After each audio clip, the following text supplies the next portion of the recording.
Bonjour à tous, bienvenue sur la chaîne de Polyglotria, c'est Gloria et aujourd'hui on va parler des expressions idiomatiques et de la création de certains mythes. Donc je vais vous raconter une des légendes que j'ai écrite il y a très longtemps. C'est parti pour le générique.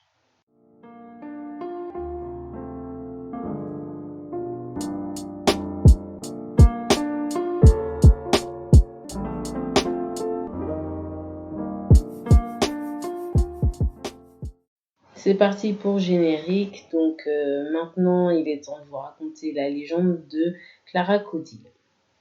Alors il était une fois une petite fille qui vivait dans un village qui s'appelait Clara Codille. C'est très simple, dans ce village elle était avec sa maman, euh,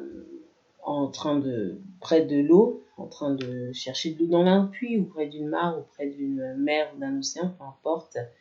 Et en fait, Clara avait une particularité, c'est comme moi, quand elle sort de l'eau, le calcaire attaque sa peau et ça lui laisse des écailles de peau, donc sa peau devient toute rêche, toute sèche. Donc sa mère vient la voir et lui dit: Clara, tu as une peau de crocodile. Pour soigner ça, c'est des crocodiles pour la peau rêche bien sûr, et pour soigner ça, il faut que tu mettes de l'huile sur la peau. Comme ça la nourrit et évite que le rêche, que entre guillemets la sécheresse reste sur la peau. Donc elle lui conseille donc de prendre une huile quelconque. Une troisième personne entend cette histoire et décide de noter dans sa langue: Clara avait une peau de crocodile et pour le soigner, il fallait mettre de l'huile. Jusque-là, vous comprenez bien. On parle bien sûr de Clara, la petite fille, le peau de crocodile, la peau rêche, et de l'huile pour soigner, mettre sur la peau. Rien d'extraordinaire, rien de simple. 100 ans passent, le peuple de Clara meurt, et il ne reste que les écrits dans un alphabet ancien et dans une langue ancienne. La descendance de Clara et de ce peuple trouve les écrits anciens, écrits dans cet ancien alphabet, et décide de le retranscrire, et ils ont que cette phrase-là: Clara avait une peau de crocodile, et pour le soigner, il fallait mettre de l'huile. Sauf que la descendance, en entendant ça, ils n'ont plus le contexte, donc ils se disent: nos ancêtres avaient, comme c'est écrit dans cet écrit-là, des peaux de crocodile, et apparemment pour combattre tout ça, il fallait mettre de l'huile ou leur jeter de l'huile au visage. Donc petit à petit, en se disant qu'ils ne vont pas trahir le texte, ils décident de dessiner des personnes, et comme ils voient que Clara c'est une femme, donc une fille, ils décident de dessiner des filles avec des peaux de crocodile, donc de faire une métamorphose. Donc ils fusionnent de cette métaphore une femme avec des peaux de crocodile en disant c'est des Clara qui avaient des peaux de crocodile, en mettant en légende le texte ancien. 400 ans plus tard, la descendance de Clara non seulement meurt, il reste plus qu'un ancien écrit trouvé sur une pierre ou un papyrus ou sur un cuir, et un dessin pour représenter l'illustration de ce qui est écrit. Donc, le peuple qui retrouve ça va dire le peuple des Clara, avant, les ancêtres avaient ces espèces de monstres à peau de crocodile, et apparemment l'indice pour combattre ça, c'est de mettre de l'huile. Donc, on va commencer à naître des traditions dues à ça. Le peuple qui a retrouvé ces écrits et ces lettres ont peur des dessins en se disant que ces êtres ont existé et qu'ils peuvent revenir. Donc, comme tradition, ils commencent à mettre de l'huile partout. Ils commencent à avoir des petits pots d'huile qu'ils mettent sous le lit. Ils commencent à mettre de l'huile porte-bonheur avec une incantation sur leur peau. Ils commencent à, entre guillemets, à acheter des huiles spécifiques et à les revendre très cher en disant que ceux-ci vont combattre les Clara peau de crocodile. Et petit à petit, le mot commence à changer et se transforme en claracodile pour dire ces monstres qui ont existé par le passé et dont il faut combattre avec de l'huile.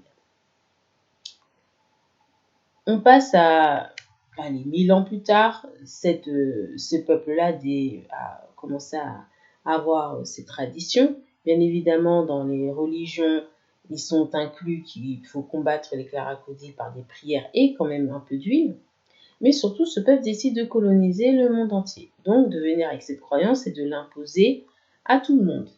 Ce qui amène à ce que des personnes qui n'avaient rien à voir et de peuples différents se mettent à avoir la croyance et dans leur mentalité et dans leurs coutumes et cultures la présence des claracodiles. Et ils ont tous comme signe qu'il faut le combattre avec de l'huile. Bien évidemment, ça amène à ce que cette croyance se diversifie dans d'autres arts. Donc on commence à écrire des histoires sur les claracodiles, des fables, des contes. On commence aussi à en faire des statues, des sculptures, afin de rendre les claracodiles visibles. Donc on commence à voir des sculptures de statues avec des êtres humains en forme de peau de crocodile. On commence aussi à voir quelque chose de très intéressant, la présence des autres arts, tels que le cinéma, qui commence à prendre cette histoire-là et petit à petit à en faire des histoires d'amour entre le peuple des claracodiles et des humains. Ça va jusqu'aux peintures aussi qui sont dessinées, où on commence à voir des claracodiles apparaître à des endroits comme étant des démons qui font du mal aux enfants et aux hommes. Donc petit à petit, Claracodile prend une forme de monstre tel que l'on voit à Halloween. À Halloween, justement, des personnes se transforment en Claracodile. Tout le monde petit à petit connaît sa légende et elle devient un personnage populaire. Mais je dis toujours pour finir cette histoire, tout le monde sait ce que c'est qu'un Claracodile, une femme à la peau de crocodile, mais tout le monde a oublié qui était Clara à la peau de crocodile, cette petite fille qui avait la peau rêche. Donc, qu'est-ce qui est intéressant dans cette histoire ? Cette histoire nous montre comment une expression classique, facile à comprendre et à entendre quand on a le contexte, peut donner naissance à des légendes qui amènent à des croyances très compliquées à démystifier. Là, Claracodile, c'est moi qui ai créé ça. J'avais créé ça il y a longtemps quand je faisais ma rencontre polyglotte à Lyon. Et j'aime beaucoup cette histoire parce qu'elle permet justement de montrer jusqu'où la psyché humaine est capable d'aller dans le temps quand elle ne recherche pas la vérité. Et surtout, elle me permet d'avoir la méthodologie. Pour arriver à ce que Clara se transforme, il a fallu 1. Une histoire vraie, 2. Une interprétation par un dessin de cette histoire toujours au premier degré, 3. Du voyage de cette histoire dans le temps avec encore des interprétations, des traditions et des coutumes, et 4, le côté artistique, donc le développement de cette histoire qui a permis à ce qu'elle touche tous les arts et à ce qu'on rende cet imaginaire concret. Et enfin 5, la légende que cela a créée, donc le mythe que cela a créé, pour avoir un personnage qui maintenant fait partie, dans cette histoire en tout cas, de la psyché commune que tout le monde connaisse, un Claracodile qui se dépeint avec de l'huile. Une petite anecdote que j'oublie, on commence à voir aussi dans les films des Claracodiles être détruits avec de l'huile bouillante jetée par des hommes. Parce que bien sûr, il ne faut jamais garder qu'il y a le lien entre la peau et l'huile. Et moi, ce que j'aime bien, c'est qu'avec cette étape-là, si on fait le travail à l'envers, on est capable de tout démystifier, tel que qu'est-ce que c'était que les vampires ? Qu'est-ce que c'était que les sorcières ? Pourquoi le diable a l'apparence qu'il a ? Pourquoi les anges ont-ils des ailes ? Donc cette histoire, pour ne jamais oublier que quand on vous présente des mythes et des choses, allez chercher, toujours, mon livre préféré, le dictionnaire, allez chercher son histoire vraie. Allez chercher son évolution, allez chercher quel peuple, quelle langue, si on va plus loin en linguistique, quelle langue est responsable de ces croyances-là ? Qu'est-ce que sont les fées ? Qu'est-ce que sont les gnomes ? Qu'est-ce que sont les lutins ?